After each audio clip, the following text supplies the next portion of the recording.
হঠাৎ ওমরা ভিসা বন্ধ, বিবেকে বাংলাদেশি ওমরা যাত্রীরা কিংবা ওমরা ভিসা নিয়ে অনিশ্চয়তা, ক্ষতির মুখে হজ এজেন্সি, এরূপ নানা শিরোনামে সংবাদ প্রকাশিত হয়েছে।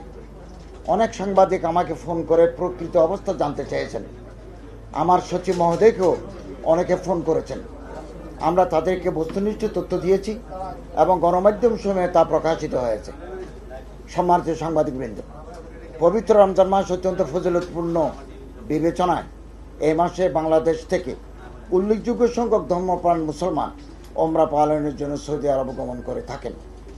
এবছর ওমরা যাত্রীদের অনেকেই বিমানের টিকিট বুকিং দিয়ে রেখেছেন, কিন্তু ভিসা না পাওয়ায় কিংবা যত সময়ে ভিসা না পাওয়ায় ওমরা পালন করতে যেতে পারেননি বা যেতে পারছেন না। অনেকে টিকিট বাতিল করতে বাধ্য হয়েছেন। এর ফলে ওমরা যাত্রী ও হজ এজেন্সি সমূহ আর্থিক ক্ষতির শিকার হয়েছেন বা হচ্ছেন।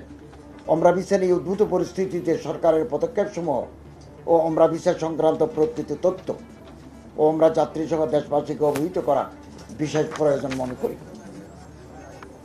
প্রিয় সাংবাদিকবৃন্দ, বাংলাদেশ হজ অফিস জেদ্দাহ হতে প্রাপ্ত তথ্য মতে সৌদি সরকারের হজ ওমরা মন্ত্রণালয় 4 শতাধিক সৌদি ওমরা কোম্পানিকে বিভিন্ন দেশের এজেন্সির সাথে সমন্বয়ের মাধ্যমে ওমরা কার্যক্রম পরিচালনার দায়িত্ব দিয়ে রেখেছেন। এই কোম্পানি সমূহের অনুকূলে প্রতি বছর ওমরা যাত্রীর কোটা নির্ধারিত থাকে। এই নির্ধারিত কোটা শেষ হয়ে গেলে উক্ত কোম্পানির সাথে সংশ্লিষ্ট দেশের ভিসা প্রদান কার্যক্রম বন্ধ করা হয়।